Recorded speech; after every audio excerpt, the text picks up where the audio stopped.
Hey guys, it's ExandShadow, and welcome back to Let's Play Banjo-Tooie. In the last part, we went on with our way in Pterodactyl Land, and in this part, we're finally going to finish up all that we can finish up before having to move on to another world. So, that's nice, I guess. Anyway, this is the Oogle Boogle Cave, the other caveman tribe that we've seen.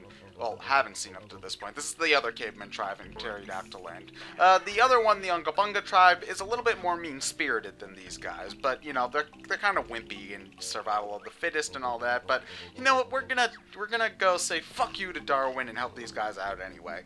So basically, they want two things: food and fire. You know, because they're cold and stuff.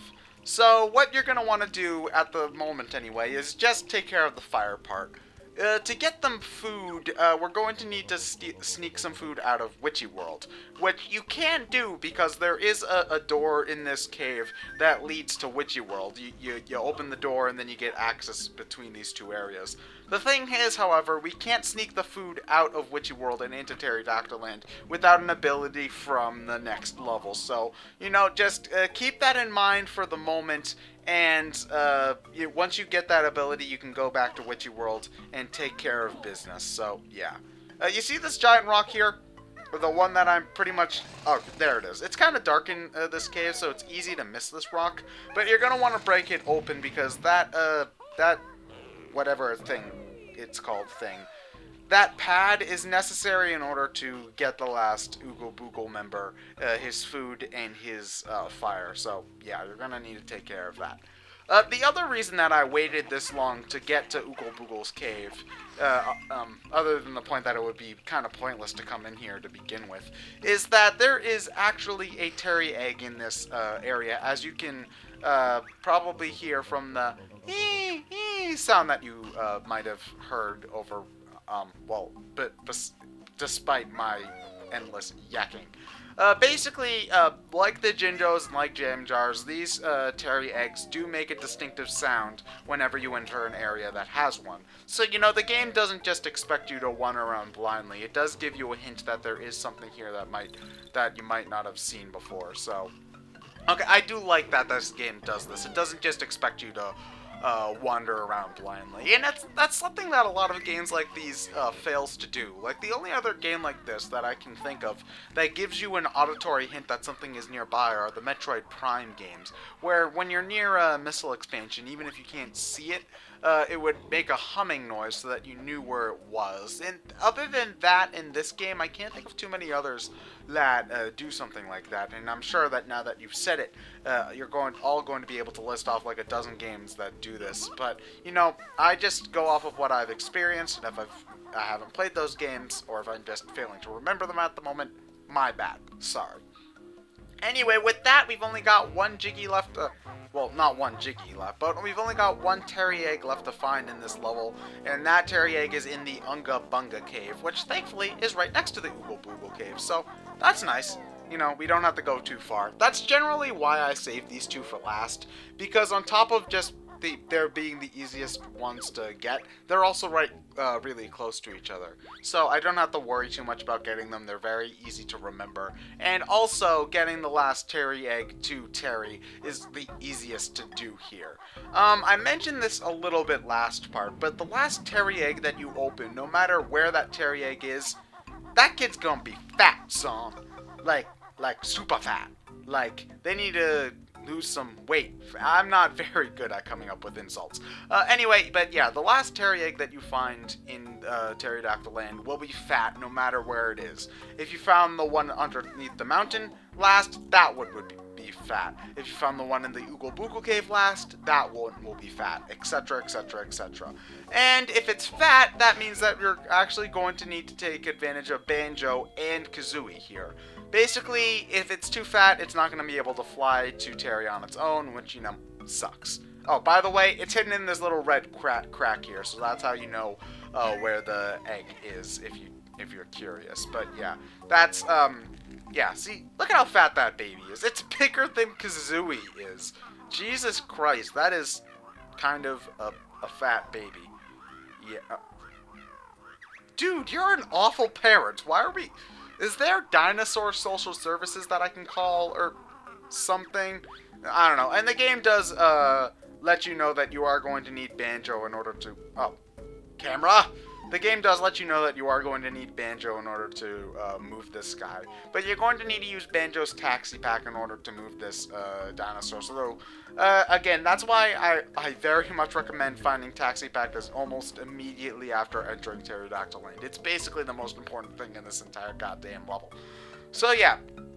Once you get the Taxi Pack, once you Taxi Pack that giant, fat-ass baby dinosaur, you're going to need to huff it all the way back up to Terry's lair, nest, whatever you want to call it, and get it out. That's another reason why I recommend going for the Unga Bunga one last, is just because it's very easy to get back to Terry's nest from there. I'm pretty sure there's a warp pad like right next to that exit there.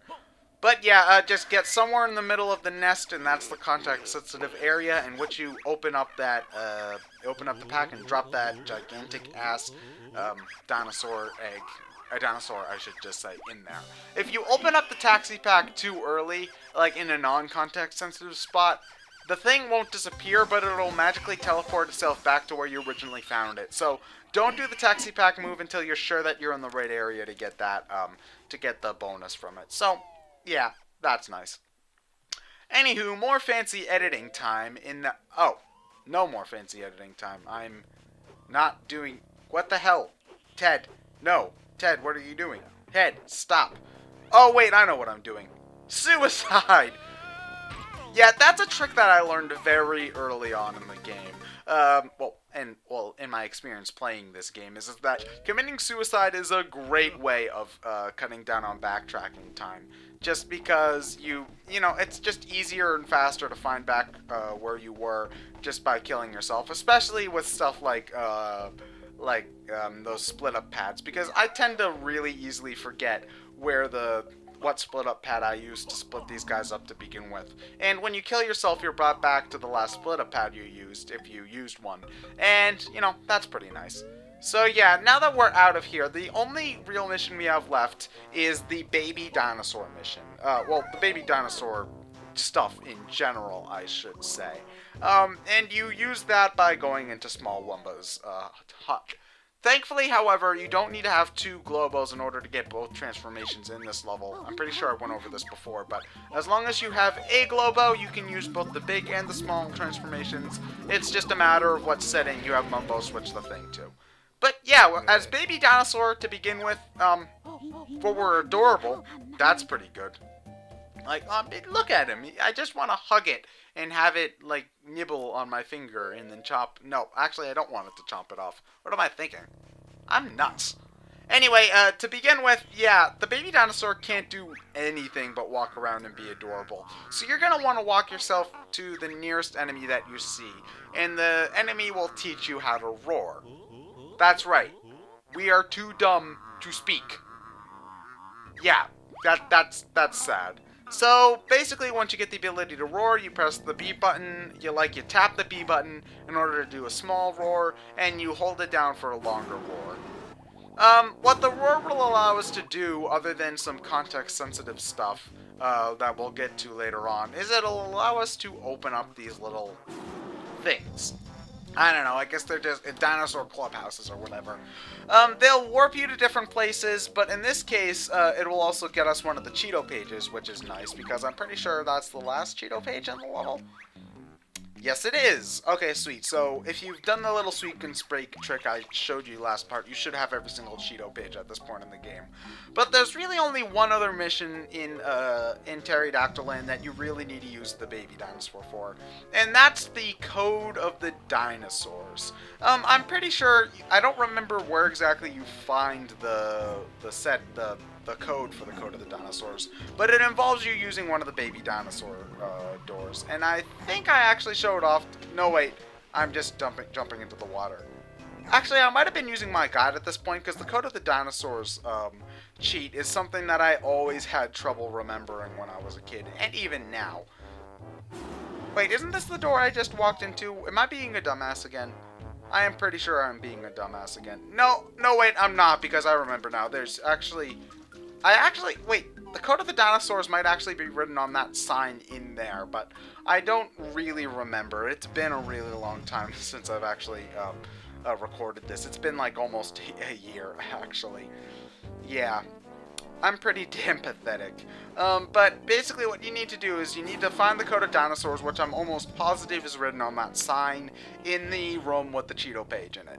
And you're going to need to write that down, because otherwise it's going to be really hard to remember that stuff. It'll be like roar, roar, roar, roar, roar, roar, roar, roar, stuff like that. And basically the smaller roars are telling you to just tap the B button, and the longer roars are telling you to hold it down. I have it written down right here, and yeah, I'm just pressing the buttons as I have it written down. No, I'm not mostly positive. I'm 100% positive that the code of the dinosaurs is written on that sign in the room with the Cheeto page in it. So examine that sign, write down that code, and then take the baby dinosaur up to that little cage there, and there you go. That's the code of the dinosaurs, Jiggy. That's basically all you need to use the baby dinosaur for, just the code of the dinosaur stuff. There's not a whole lot else you can do with it. So I actually do kind of like that you do use the Wumba transformation for about as much as you would normally use a Wumba transformation. It's just split up into two halves, which I think is kind of a creative concept, you know, combining Wumba and Mumbo and Humba's forces, even if they don't really want to be, you know, combined. They don't like each other very much, as you guys have probably guessed due to their dialogue and such. But anyway, I usually go for the code of the dinosaurs, Jiggy, last, because I'm just going to be honest, it's usually one that I forget exists. And so, seeing as it's not really connected with anything else, it's a good one to save for last. But anyway, next time we're going to unlock the next level in the game. Yeah, that's not very exciting, I know. I'm ExandShadow, and I'll see you guys later.